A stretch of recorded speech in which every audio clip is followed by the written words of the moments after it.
We are situated in the middle of the Center Valley Teropeon, known today as the Guy Street, or the El Wad.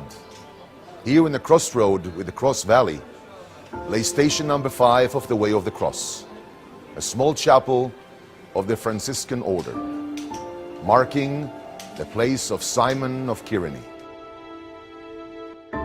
From an elevated position, station number 3, where Jesus falls for the first time, the procession continues slowly down. He will have a brief encounter with Mother Mary. That moment fills his heart with warmth as he continues down path, the dirty road. The convicts are tired, the load is heavy. The legionnaires will force few people from the crowd to support here and there. In this particular place, in the crowd, stands a man called Simon from Cyrene, a pilgrim to Jerusalem. He will step forward to support the one convict, wearing a crown of thorns on his head. And in that brief moment, when Jesus feels the pressure off him, he will lean for a second against the wall to regain his strength, as the legionnaires within time will whip and will shout. When the procession continues upwards towards the western gate on Cross Valley, Simon turns around, and to his astonishment, he realizes that the place where Jesus laid his hand in order to secure his body for a moment, the stone has created a marker of pain, of agony. Simon, devastated, will walk away, horrified by the moment.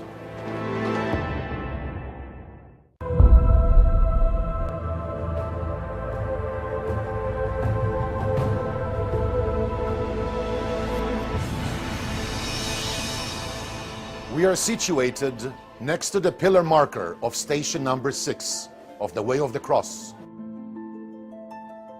The convoy of prisoners are making their way from the lower level of the Center Valley Teropeon, slowly uphill through the Cross Valley. Dirt path, rubble stones, the crowd around shouting, mocking, enjoying the suffering of others. When they reach this particular point, within the crowd stands a woman called Veronica. The sight of the convicts coming through is shocking, painful. But when eventually the Galilean leader reached this point, with the heavy load of the cross on his shoulders, he looks up. She sees his face covered with dirt and sweat and pain.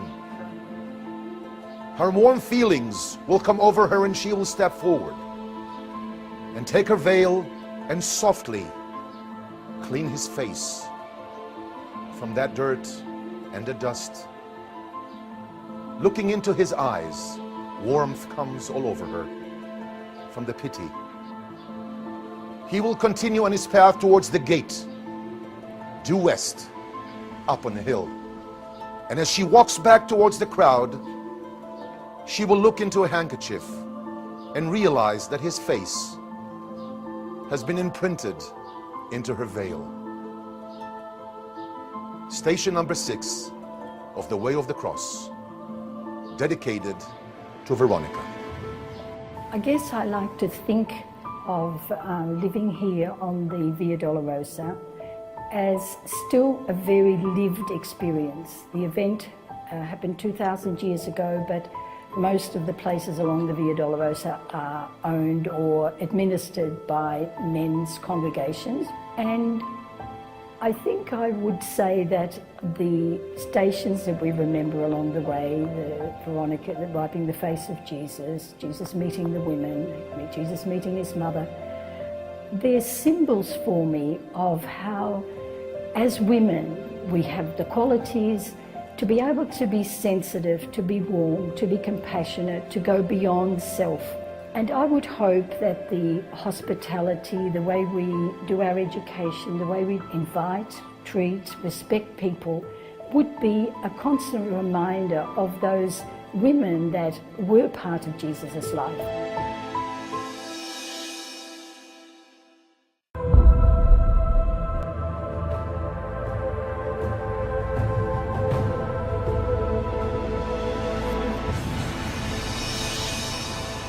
We are now at a small chapel in one of the narrow alleyways of Jerusalem, a bustling alleyway, part of the marketplace.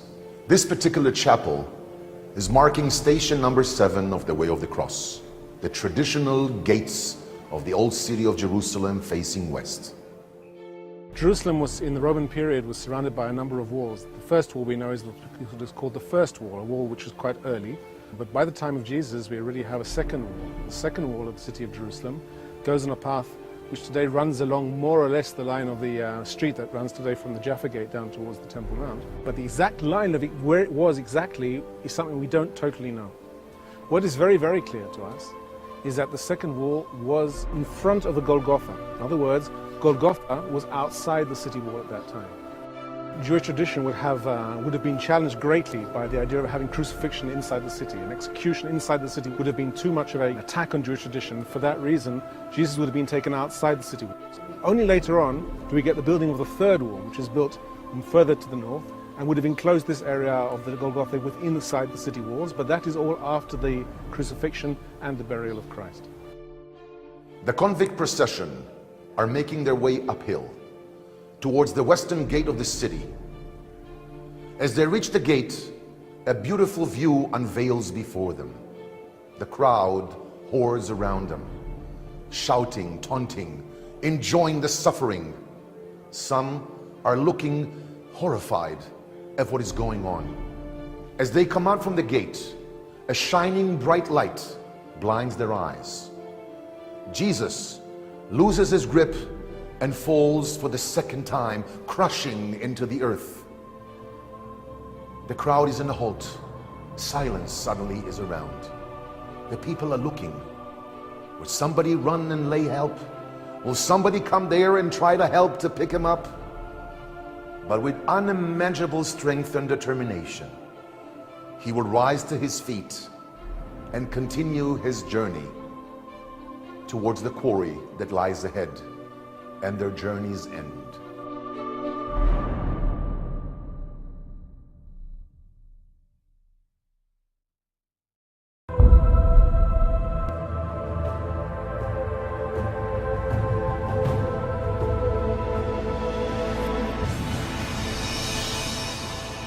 We are situated next to the marker of station number 8 on the Way of the Cross, the Via Dolorosa. We're outside of the walls at a time 2,000 years ago. Jesus and the convicts have left the city. He has fallen for the second time and rose. Carrying the heavy load of the cross, he makes his way out due west on that narrow path, that dirt path. The crowd is around. Women shout towards him. He turns and says, "Do not weep for me, women, but for yourselves and for your children." He turns and continues, following that path of agony towards the quarry that lies ahead.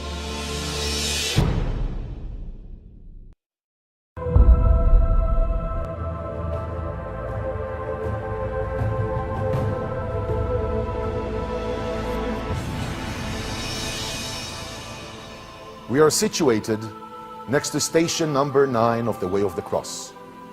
The marker of the station is situated next to the Coptic Orthodox Church, above the Holy Sepulchre Church. The group of convicts have left the city. They are walking slowly, burdened by the heavy load of them crosses, in a dirt path leading due west towards a far quarry. By that moment, hundreds and thousands of spectators are already gathered there on the edge of the quarry, sitting on its slopes, waiting for that moment of joy of seeing somebody else suffer and crucified. As he approaches the edge of the quarry, he stumbles on his garment and slides on loose stones and falls for the third time. The pain is unbearable, but yet he picks himself up. and elevates that heavy load, that cross, and continues his path down, lower and lower, to the base of the quarry line, where the centurions and the legionnaires are awaiting the final journey is close.